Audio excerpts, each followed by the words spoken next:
de que candidato está mais próximo? O votómetro Presidenciais do Observador dá uma ajuda a perceber. Basta responder a 15 perguntas e, se quiser, afinar as respostas. E o votómetro revela de que candidato está mais próximo e mais distante. O votómetro Presidenciais está disponível em observador.pt e tem o apoio da Toyota.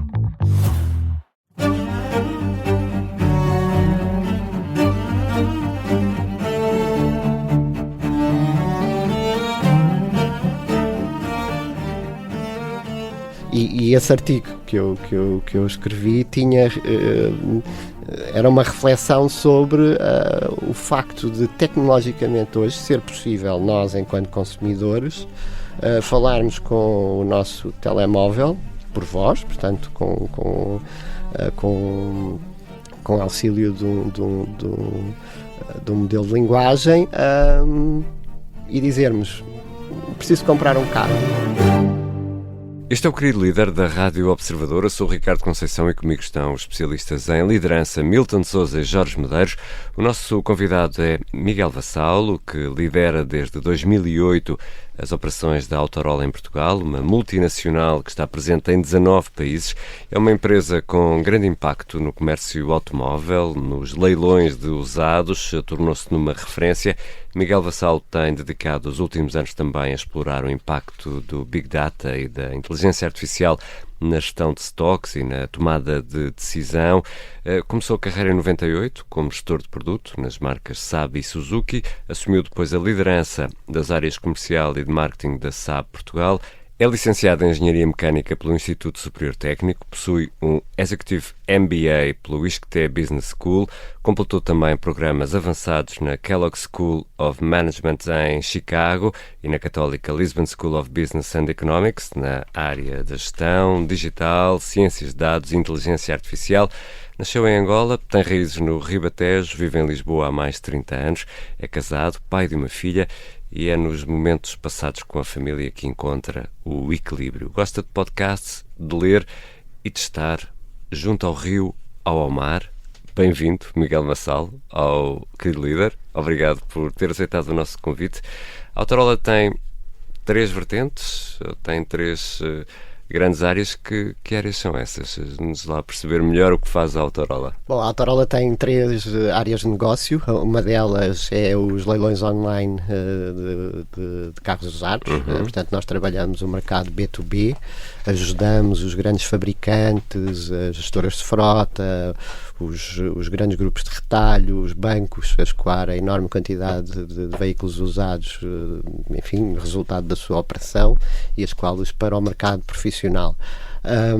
Portanto, essa é a Autorola Marketplace. Temos também a Autorola Solutions, desenvolvemos sistemas de tecnologia para o apoio da gestão do remarketing nestas organizações, e por fim temos o Indicata, que trabalha dados de mercado em tempo real e que permite que a indústria possa não só acompanhar o mercado de carros usados, portanto saber os valores, etc., mas também prever de alguma forma o futuro, e usamos, enfim, as melhores práticas do ponto de vista de algoritmos e de heurística para poder prever esse valor futuro. E porquê que a Autorola é uma referência neste mercado? Qual é o que é que distingue, no fundo? Sim, a Autorola, enfim, desde logo é uma referência porque nós nascemos na Dinamarca em 1996, portanto fomos pioneiros nesta área do digital no setor automóvel. Lembram-se nos anos 90 ou ainda da Web.1, e portanto ainda vinham os anúncios nos jornais, não é? e portanto ainda estávamos a dar os primeiros passos na internet, e os nossos fundadores foram pioneiros nesta área, sobreviveram à famosa bolha das .com no ano 2000, mas enfim, tinham efetivamente o racional do negócio fazia sentido e conseguiram aguentar e prosperar a seguir, e portanto nesse sentido fomos pioneiros e somos pioneiros. Em 2008, quando chegámos a Portugal também, enfim, não era comum o mercado vender vender e comprar online, sem ver. Portanto, nesse sentido também fomos pioneiros.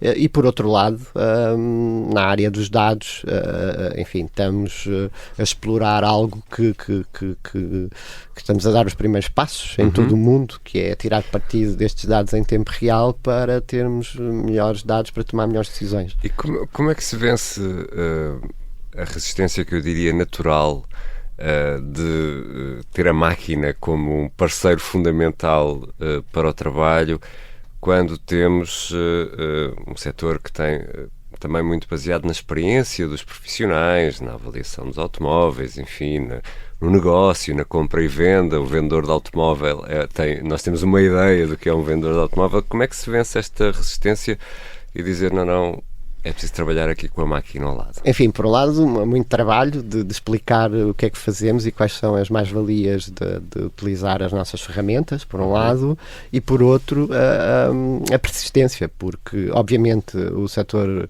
é um setor conservador, mas também um setor que, dadas os grandes desafios que tem tido ao longo dos anos, tem encarado esta necessidade imperiosa de inovar e de contar com ferramentas para performar performar melhor e fazer melhores negócios. Portanto, nesse sentido, a pouco e pouco, e eu agora olhando para trás, desde 2008, efetivamente estamos a falar de outro mundo, quer dizer, os leilões online passaram a ser o standard. Aliás, ali nós trouxemos a operação para cá em 2008, e passados 2 ou 3 anos, mais de 50% do volume que era transacionado no B2B era já feito em canais online, porque entretanto, enfim, também surgiram outros players. Muitos destes clientes também são concorrentes, portanto há aqui uma lógica de competição, e portanto, enfim, os incumbentes na altura, que eram os leilões físicos, também obviamente sentiram a necessidade de acompanhar o desenvolvimento, e o facto é que todos em conjunto conseguimos provar que um comerciante, um concessionário, quando compra online, depois quando vai levantar ao parque, o carro está exatamente como está descrito, e quando não está, resolve-se. Isso. Duas questões que eu tinha em termos do modelo de negócio. De certa forma, isso permitiu, se calhar, fomentar mais um mercado europeu em termos de transações e de leilões de automóveis, não é? Isso foi algo também que a própria Autorola, se calhar, aproveitou e fomentou este mercado, não é? Porque os leilões são físicos. Mas qual é que é a dimensão internacional do vosso negócio neste momento? Apesar de atuarem em Portugal, não é? Que é Country Director em Portugal, mas se calhar a atuação é europeia, não é? Sim, aliás, Portugal é uma pequena gota na lógica do Autorola Group. Nós estamos presentes, como o Ricardo disse, em 19 países.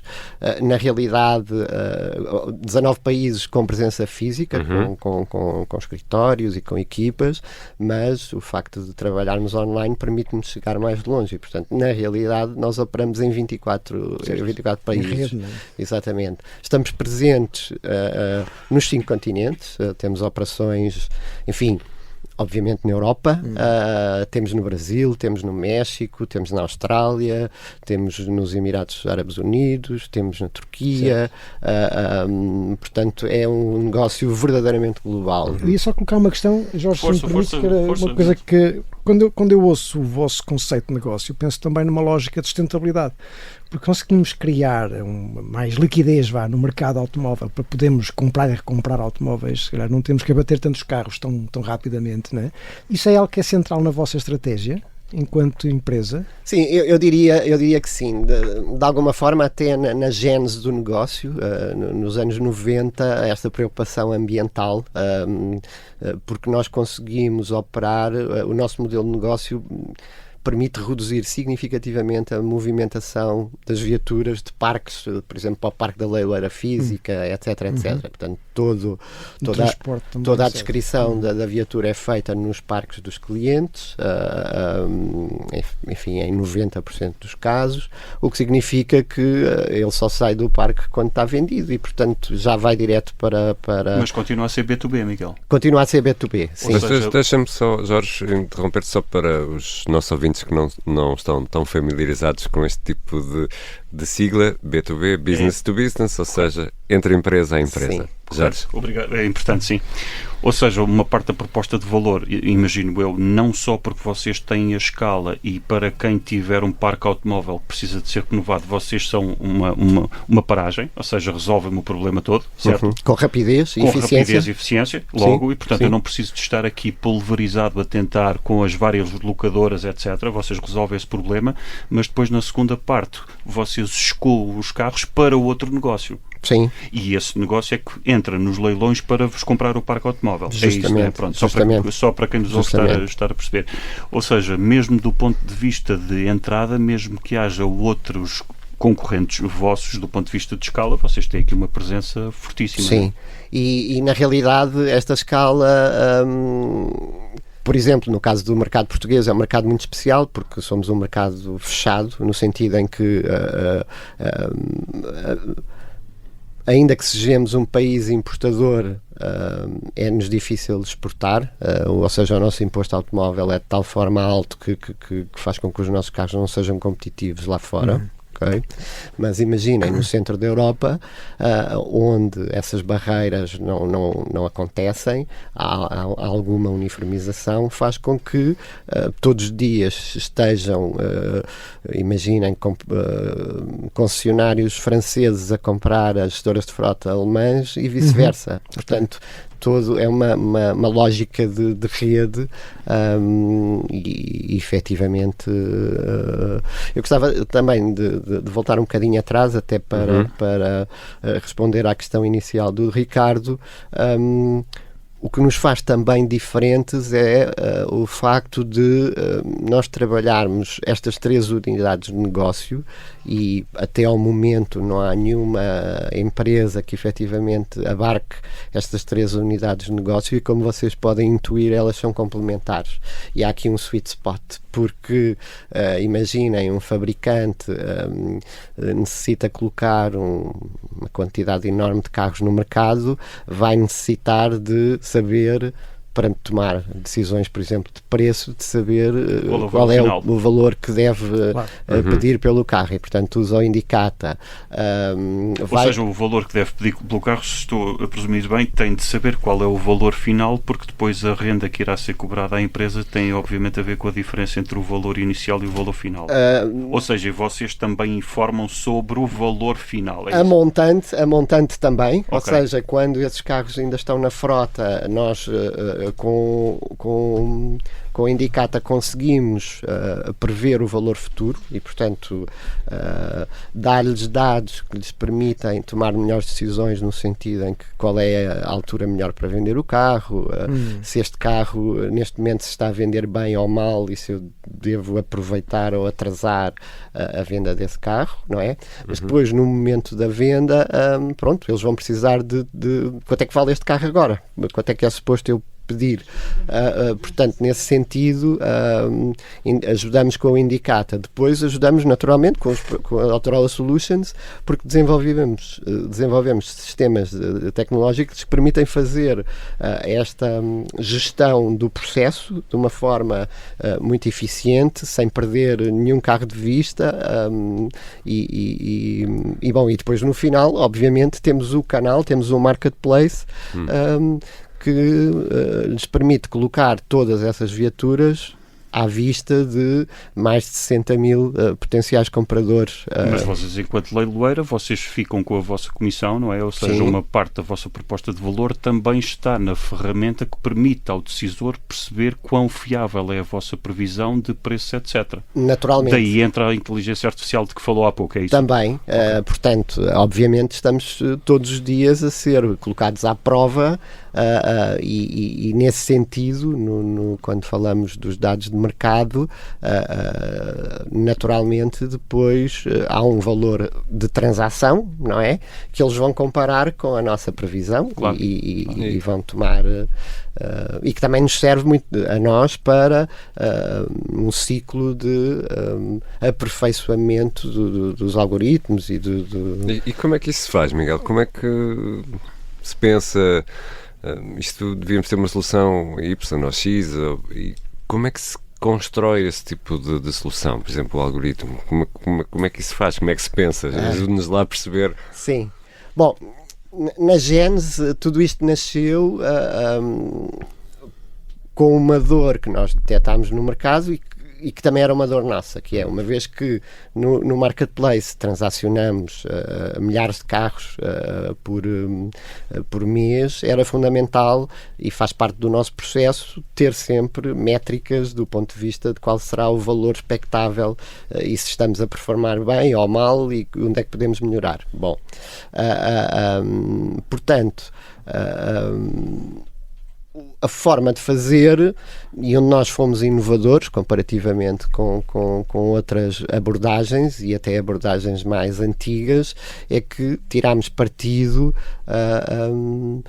dos desenvolvimentos tecnológicos, nomeadamente a área do Big Data, por volta dos anos 2000,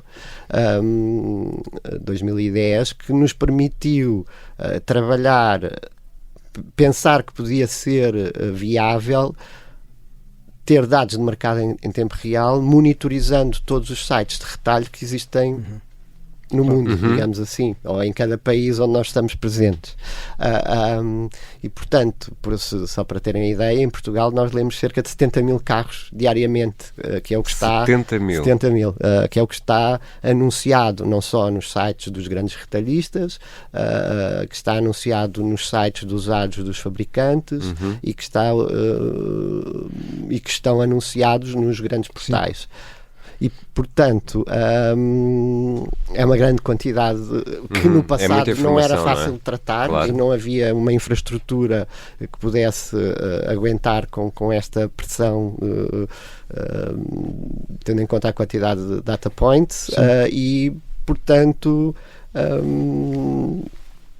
E, portanto, o que acontece é que, trabalhamos hoje em dia com, neste caso, a Amazon Web Services, que tem toda esta infraestrutura tecnológica que nos permite colocar lá os dados e depois o desenvolvimento dos algoritmos que trabalham em cima desses dados.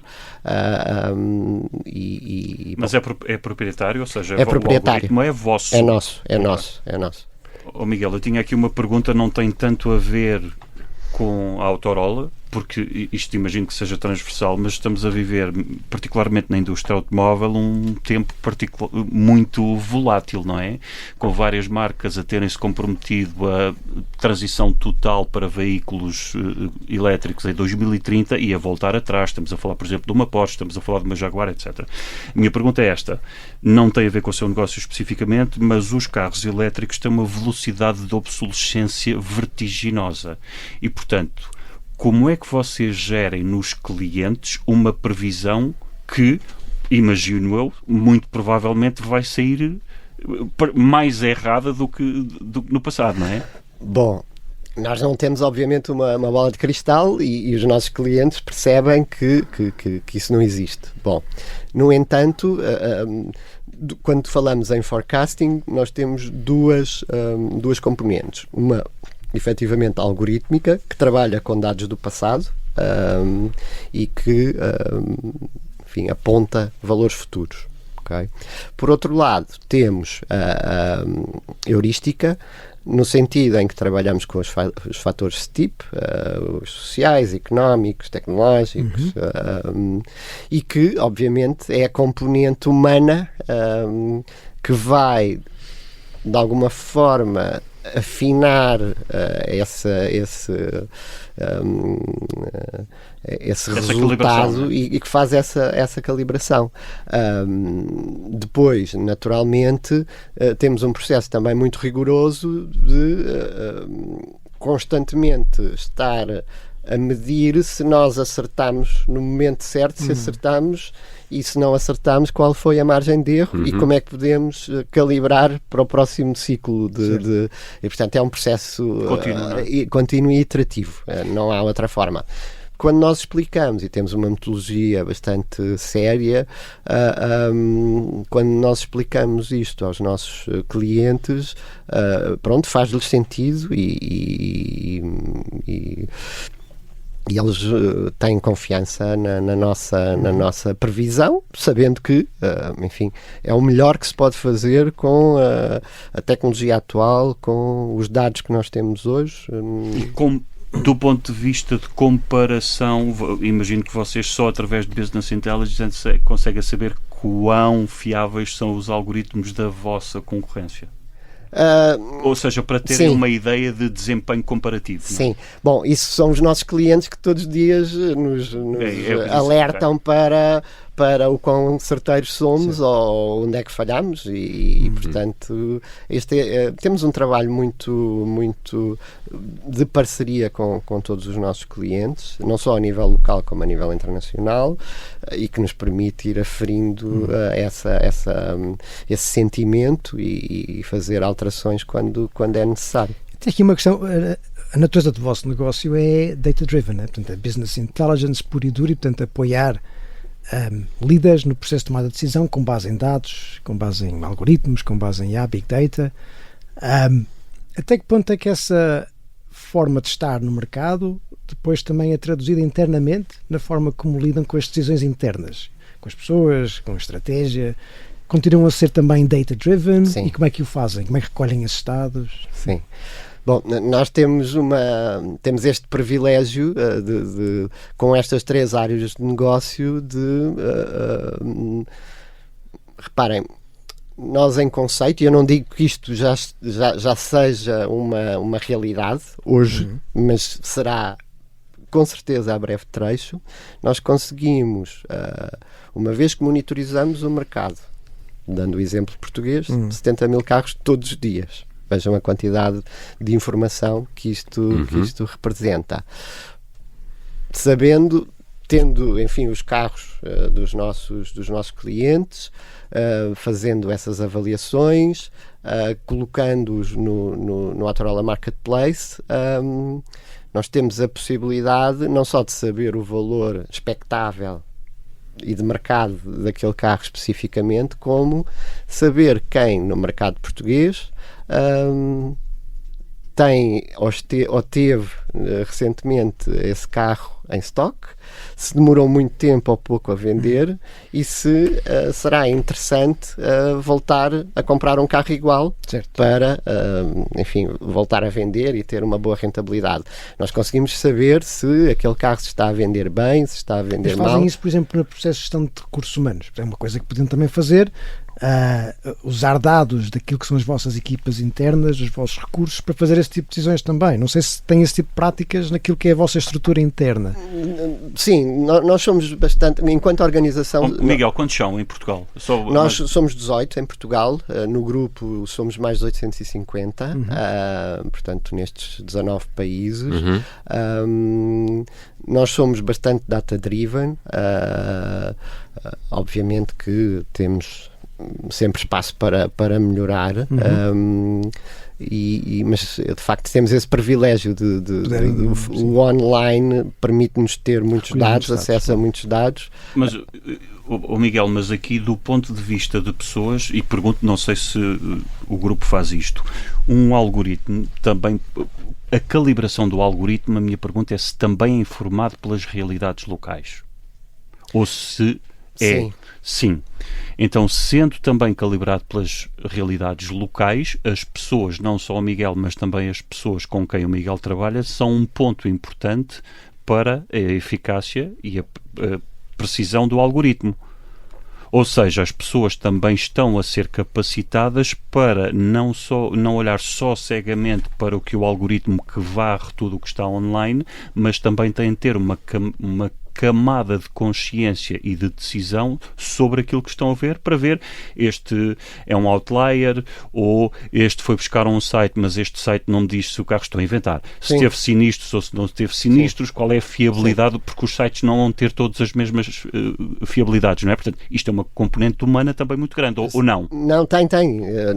Enfim, eu diria que mais de 40% da decisão final tem a ver com essa experiência da humana dos nossos comerciais e que obviamente tiram partido do manancial de dados que temos em várias facetas, não só do mercado, mas daqueles que nós próprios vendemos, mas depois obviamente é acrescentado não só a sua experiência enquanto profissional e depois também em dados históricos da nossa performance. E agora a pergunta seguinte era se as pessoas que trabalham na Autorola Portugal, nomeadamente os comerciais, têm esse contributo. Eu imagino que nem todos tenham o mesmo grau de experiência, até porque trabalham áreas diferentes ou clientes diferentes. Portanto, como é que é feito o cruzamento de toda essa sensibilidade e sabedoria construída com a experiência e integrado na Autorola? Voltando também aqui e tentando responder ao Jorge e ao Milton, hoje em dia fala-se muito da lógica da gestão dos dados na área dos recursos humanos, ok? Eu diria que nós temos várias áreas e talvez a dos recursos humanos não seja a que está a ser mais trabalhada no momento atual. Portanto, aquela que efetivamente está a ser mais trabalhada tem a ver com o produto em si, ok? O produto, por um lado, e todos os dados que nos vêm das várias fontes que recolhemos e que nos permitem também ser mais eficientes e conseguir os melhores valores possíveis. E aí sim, a área, portanto, a parte humana é fundamental. Do ponto de vista da capacitação, efetivamente nem todos somos data-driven, não é? Por natureza. Se calhar aqui os engenheiros serão mais data-driven, alguém que não tenha esse background não será tão data-driven. Mas esse é um processo que nós vamos fazendo de formação, de coaching, e depois acaba por ser tal como no mercado. O Milton estava a falar há pouco o quão difícil é mostrar ao mercado que efetivamente tem muito a ganhar se tomarem decisões baseadas em dados. Isso também é um processo, apesar de longo e difícil, mas depois é muito interessante que no final do dia todos querem saber mais e querem performar melhor e portanto no final do dia quando começam a ter confiança que de facto aqueles números fazem sentido e que lhes permitem tomar melhores decisões, depois é algo natural. E é possível avançarmos, não sei como é que perspectiva o futuro, num caminho em que o algoritmo será soberano neste negócio. É a singularidade. Que poderá dispensar... No limite de pensar em agentes da AI que estão a fazer isto de forma automática, a representar diferentes organizações. A matriz, não é? Ainda há bem pouco tempo escrevi um artigo que refletia sobre isso. Nós estamos, o Jorge referiu que a indústria automóvel está num momento efetivamente bastante volátil, mas eu digo e diria que continua a ser uma commodity. É um privilégio poder viver nesta altura e trabalhar nesta indústria, porque aquilo que já mudou desde há 10 anos até hoje, 10, 20 anos até hoje, e aquilo que se prevê que pode mudar, efetivamente é algo extraordinário. Bom, e esse artigo que eu escrevi era uma reflexão sobre o facto de tecnologicamente hoje ser possível nós, enquanto consumidores, falarmos com o nosso telemóvel por voz, portanto com auxílio de um modelo de linguagem, e dizermos: preciso comprar um carro.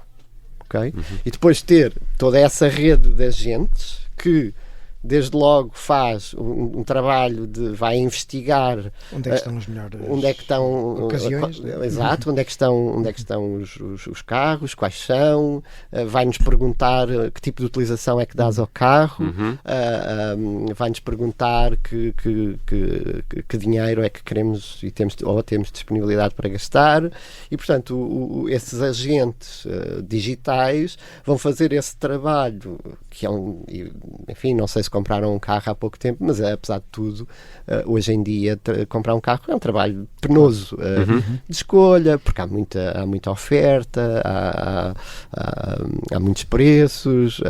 E há dados que não sabemos, não é? O estado em que está o carro. Naturalmente, depois os financiamentos, os seguros, etc. Não é fácil e, portanto, esses agentes vão-nos poder ajudar em todo esse trabalho de seleção, de agendamento de test drive, de falar com o nosso banco e perguntar-lhe se nós temos crédito para este montante e com estas condições. E, portanto... Mas é possível, esse tipo de ferramenta, em sua opinião, vai aparecer? Seguramente. Aliás, isso... Isso também tem um interesse económico para vocês, Autorola. Obviamente, vocês há parceiros mais interessantes do que outros. Sim, também é uma ameaça, porque, de alguma forma, nós, sendo uma plataforma, no caso do Marketplace B2B,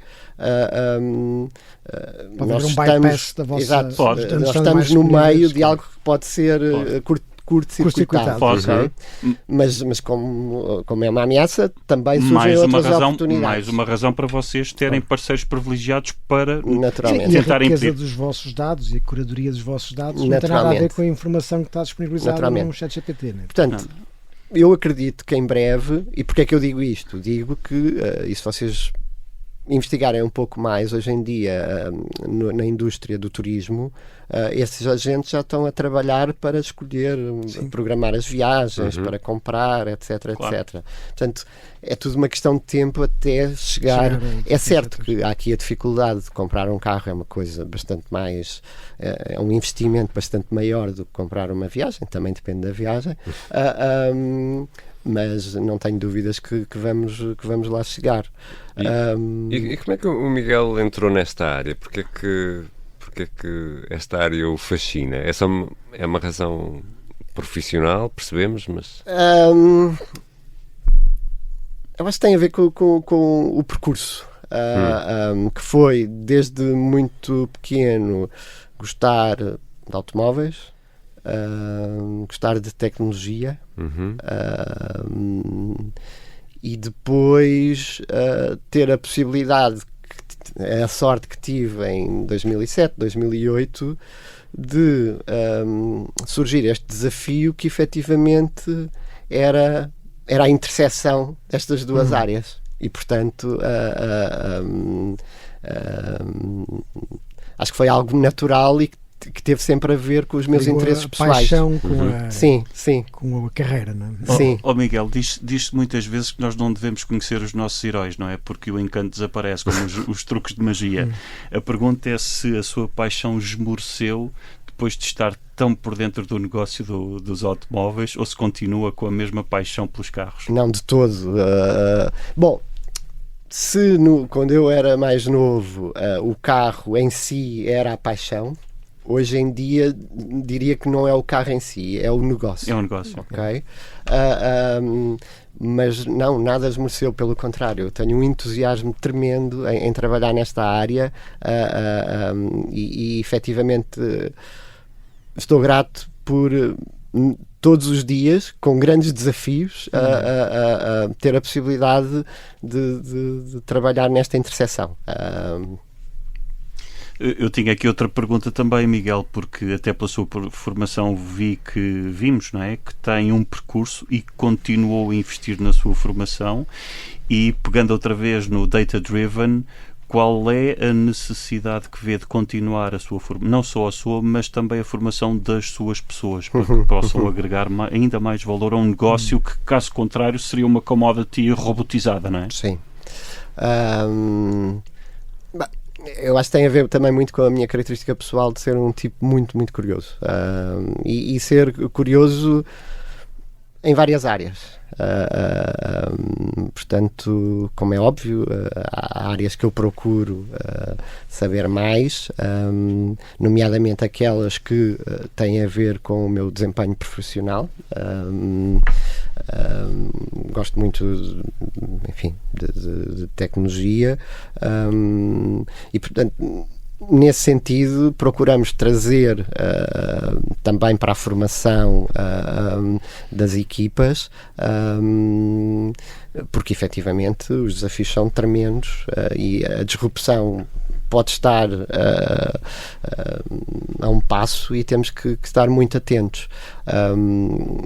É também o grupo aposta muito em formação, não só na formação dos nossos sistemas, mas efetivamente em tudo aquilo que está à volta dos sistemas e portanto investimos muito nessa área. Temos de ir às nossas perguntas fixas que fazemos a todos os convidados, nem sempre pela mesma ordem, aqui no Querido Líder. Miguel Vassal, qual foi o pior dia ou o pior falhanço, aquele momento que mais o arreliou na sua carreira? Bom, eu acho que foi a pandemia. Foi ali os tempos do primeiro lockdown. Foi uma aflição, no sentido em que de repente o mundo mudou em poucas horas, em poucos dias. Enfim, ter um negócio a funcionar e a prosperar, e aquela incerteza de o que é que vai ser o dia a seguir. Obviamente que foi ali um esforço de respirar fundo, gerir o que era primordial, que era colocar as equipas em segurança, mas depois resolvendo isso que era o mais importante, era ok, o que é que vai acontecer? Nós vamos estar fechados um mês, um ano, 2 anos, o que é que acontece? Bom, foi um momento bastante angustiante. Como é que reagiu? Como é que reagiram nesse momento? Bom, como disse Ricardo, a primeira reação foi, segurança, pôr todos em casa e garantir que todos tinham condições para continuar a trabalhar naquilo que fosse a nova vida, toda a nossa nova vida. Felizmente, no negócio online, a disrupção, apesar de tudo, não foi muito grande do ponto de vista do negócio. Acho que foi mais das famílias, não é? Nós de repente termos a equipa a trabalhar em casa e com os filhos, enfim, na questão de gerir. Mas ultrapassando esses primeiros dias de adaptação, a nossa estratégia foi portanto, está tudo fechado, mas nós não vamos parar. Não vamos baixar os braços e, portanto, os nossos comerciais fazem centenas de chamadas por dia a falar com os fornecedores, com os compradores, e vamos continuar exatamente a fazer a mesma coisa. Só que desta vez não vamos estar a vender. Olha, Sr. Manel, como é que está? Como é que está a sua família? Como é que está a correr, etc. E, portanto, durante todo o período do primeiro lockdown foi trabalhar a relação Já agora, notou desde esse momento e até ao dia de hoje, porque agora assiste-se de certa forma a um certo retrocesso, de alguma forma, a esse tipo de práticas, e até as facilidades no trabalho remoto estão a ser colocadas em causa. Sim. Até que ponto é que a Autorola mudou em termos de cultura, e até que ponto é que no dia de hoje essas lições que vieram desse tempo ainda subsistem naquilo que são as práticas de gestão? Bom, eu diria que houve coisas que eventualmente voltaram a ser como eram no passado, houve coisas que se mantiveram. Apesar de tudo, e depende, as 3 áreas de negócio, apesar de tudo, têm responsabilidades diferentes e formas de operação diferentes, e que exigem, enfim, outra forma de... Mas, por exemplo, na Autorola Marketplace, nós acreditamos muito no contacto pessoal, e portanto, quando foi possível, não cedo demais, mas não tarde demais, voltámos ao escritório, ok? É muito importante termos este diálogo e estarmos frente a frente. Mas são diretivas que vieram da estrutura central, ou é cada unidade ou país tem a liberdade para poder decidir?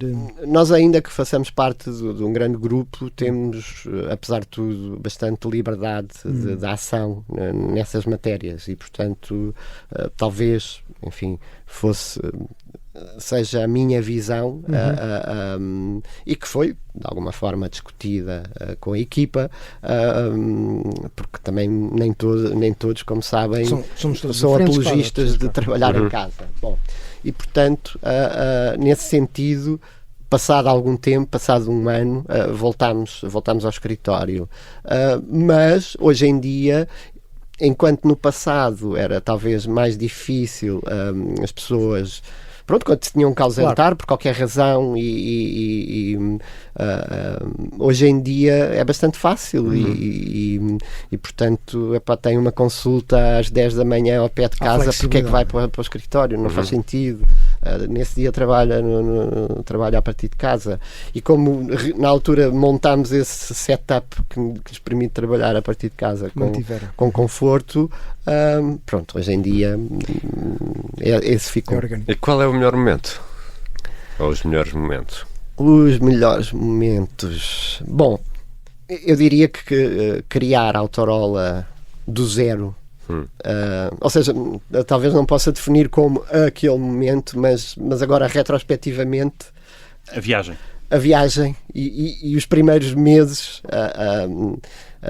enfim, é muito, para mim foi e continua a ser muito gratificante começar uma operação do zero aqui em Portugal, ter que, enfim, contratar o escritório, contratar o mobiliário do escritório, recrutar a primeira equipa de gestão, e portanto arranjar clientes, não é? Portanto, foi todo um trabalho bastante duro, mas um aprendizado tremendo, e eu recordo sempre, obviamente, esse como talvez dos melhores momentos. Mas quer dizer, ainda hoje, qualquer negócio que conquistamos e que é um trabalho de equipa, e que são tipicamente, alguns deles, negócios complexos que envolvem stakeholders internos, externos, nacionais, internacionais, sermos capazes de montar esses contratos e implementarmos, são sempre momentos muito... Miguel, eram quantos quando arrancaram? Quando arrancámos aqui em Portugal, era eu, basicamente. E depois recrutei duas pessoas para a equipa de management, uma diretora financeira e um diretor de vendas. E pronto, e tudo. E foi crescendo. E ainda tem pessoas desse processo inicial. Ainda tenho o nosso... Ainda há fundadores. Sim. É um ótimo sinal, não é? É. E aqui em Portugal, e tipicamente no Grupo Autorola, as pessoas ficam. Têm espaço para crescer. Aliás, eu próprio, reparem, quando olho para o currículo e vejo que estou há quase 18 anos na mesma empresa, às vezes parece... qual é a imagem que isto passa, mas o facto é que foi sempre desafios crescentes e interessantes. Começámos com o Marketplace, uns anos mais tarde montei o Autorola Solutions, depois mais tarde o Indicata em 2014, tudo em áreas ainda que complementares, diferentes. E portanto, enfim, sinto-me bastante realizado. É mais um filho. Sim, ainda hoje. E quando é que percebeu eu é que sou o líder? É curioso esta coisa da liderança. Se eu pensar, eu sou um tipo bastante introvertido, E, portanto, sempre que tive que lidar a sair fora da zona de conforto.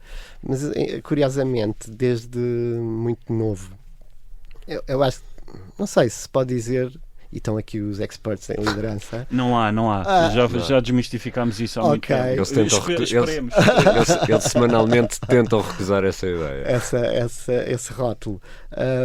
Mas em coisas simples, como trabalhos de grupo. Tem que haver sempre, muitas vezes, um líder, não é? E eu assumi esse papel porque sou um tipo de arregaçar as mangas, vamos falar como é que vamos estruturar isto, etc, etc. Não sei se de alguma forma isso já era uma semente do que podia ser enfim, esta componente da liderança. Mas eu acho que o momento, mais uma vez, não aquele dia, mas o período em que me caiu a ficha foi justamente nesses primeiros momentos da Autorola em Portugal, que é ser recrutado, estar sozinho, e agora temos que montar isto tudo de raiz. E, portanto... Miguel, mas isto só para... Acho que é importante salientar isto. Claro que isto são estudos de caso, não dá para generalizar, mas há muitos casos bem identificados de pessoas que, pelo facto de terem começado um negócio, sem darem por isso, gravitam para um estilo mais autocrático. Não necessariamente autoritário, mas um estilo mais diretivo, não é?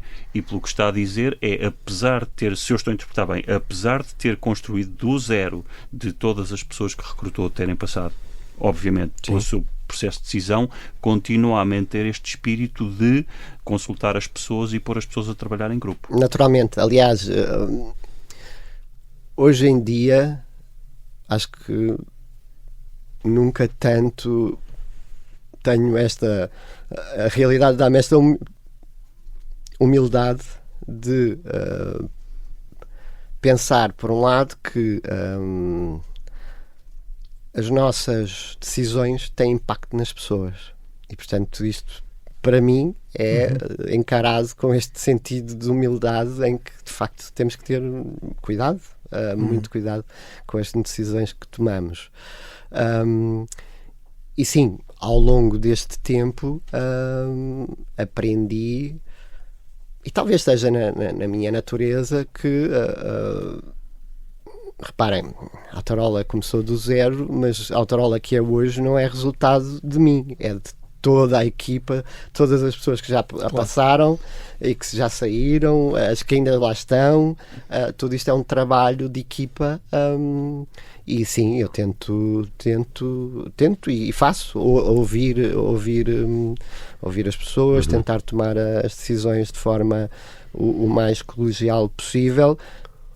Sendo que, enfim, certo, o líder muitas vezes tem aquele papel ingrato e que tem que ter, não é? Exato, muitas vezes a decisão tem que ser tomada e tem que tomar a responsabilidade por ela. Eu ia só dizer uma nota ainda relativamente àquilo que foi o tema de há pouco, quando falamos sobre a renovação pessoal. E o Miguel falou sobre ser introvertido, não é? Esta é desde logo uma dimensão importante para percebermos o que é que para nós, em termos de renovação, de regeneração, funciona. Um introvertido se calhar vai ter que proteger o seu tempo para ter aqueles momentos de reflexão, introspecção e para estar sozinho com as suas ideias, para refletir, ponderar. O extrovertido se calhar precisa sair lá para fora e falar com pessoas e ligar-se com outros, e portanto desde logo cada um tem o seu percurso. Mas no mundo da liderança, que se calhar tem tendência a puxar-nos para uma realidade mais de extroversão, de relação, de contacto, e como líderes não podemos evitar isso, não nos podemos fechar numa redoma. A disciplina do líder de proteger esse tempo para si próprio torna-se ainda mais relevante e mais difícil. Não é? E qual é até algum líder que o inspira? Sim. Milton, ainda que seja introvertido, adoro falar com pessoas. Mas são duas coisas diferentes. Uma coisa é introversão, outra coisa é timidez. Ok.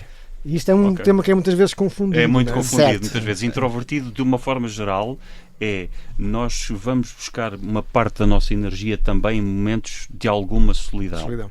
Sim.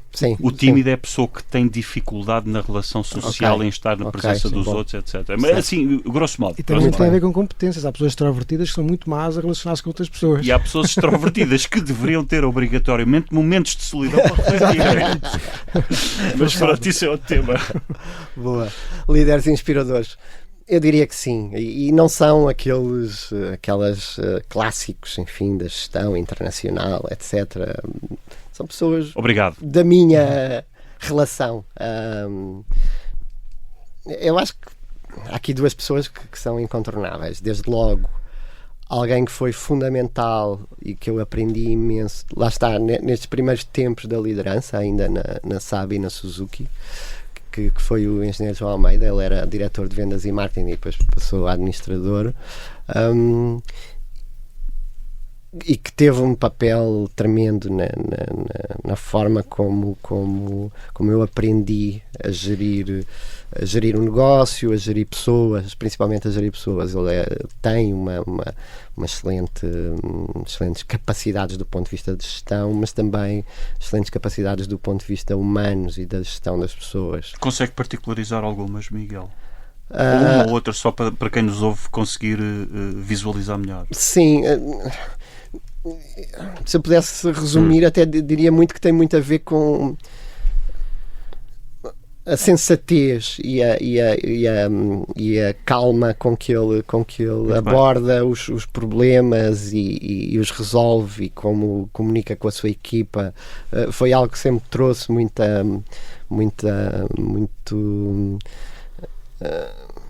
aprendizado. E depois, enfim, também foi ele que me deu a oportunidade. Portanto, eu era gestor de produto e que me convidou para liderar as vendas da Saab, e que confiou em mim, e que viu que eu eventualmente teria algum talento para essa área, que precisava, obviamente, de fazer todo esse caminho. Estás a ver, Ricardo? Afinal, a resposta à pergunta que fizeste há pouco não foi na Autorola, foi na Saab. Pois foi, mas nesse sentido, sim. A falar é que nós desentendemos. E, portanto, o engenheiro João Almeida é efetivamente uma pessoa que me inspira, e ainda hoje, em coisas que tenho que tomar decisões rapidamente, penso assim: como é que ele faria? Bom, e depois, desde logo, o fundador da Autorola, do Autorola Group, que ainda hoje é o dono do Autorola Group, principalmente por ser uma pessoa visionária, perseverante, e não ter medo do risco. E eu todos os dias aprendo muito com ele, acho que até os portugueses talvez sejam mais avessos ao risco, portanto, e ele... Qual é o nome? Peter Grofau, e ele... não só a mim, mas a toda a equipa, incentiva bastante para arriscarmos, para pesarmos, ok, se errares, o que é que pode acontecer de mal, o que é o pior que pode acontecer, arrisca, faz, e isso para mim é bastante inspirador. Aliás, Miguel, a própria decisão de o contratar a si aos 30 e qualquer coisa anos para montar um negócio de raiz num país é também um risco, não é por ser o Miguel, sim, qualquer pessoa, não é? Portanto, isso também é demonstrativo desta... Sem dúvida.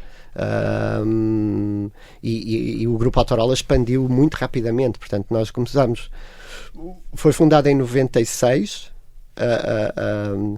em 2005 começou o seu processo de internacionalização com apoio do governo dinamarquês, e o processo de internacionalização foi muito rápido. Ele teve que tomar riscos tremendos, enfim, alguns efetivamente não funcionaram. Teve de ou optou por? Optou por. Acho que faz parte da sua natureza. E portanto é um verdadeiro empreendedor, é uma pessoa que me inspira todos os dias. E qual é o sonho ou os sonhos por concretizar? Eu diria que é, enfim, conseguir alcançar um outro ponto de equilíbrio mais mais equilibrado entre a família, os amigos, enfim, a sociedade, o trabalho, ter esse tempo para pensar mais. Capitalizar na introversão. Exatamente. Escrever um livro. O trabalho desequilibra? Tem uma fatia. A pressão tem sido muito grande. O facto de começar uma empresa de raiz e depois de colocar unidades de negócio umas em cima das outras e é bastante exigente, e depois com toda esta componente não só nacional, mas também de contacto internacional. Portanto, sinto que me faz falta, e é algo que atenção, ainda que se possa dizer, é um sonho que eu não realizei, mas acho que todos os dias tento dar passos. Tenho que fazer essa checklist para monitorizar o progresso. Exato, e chegar lá, e estou convencido que irei chegar, mas pronto, é um desejo. Miguel Vassalo, muito obrigado por ter aceitado o nosso convite. Foi um enorme prazer vir aqui ao querido líder Milton Sousa e Jorge Medeiros. Até para a semana. Meus senhores, cá estarão para falar de liderança neste Querido Líder, o podcast sobre liderança da Rádio Observador. Eu sou o Ricardo Conceição. Até para a semana e bom ano.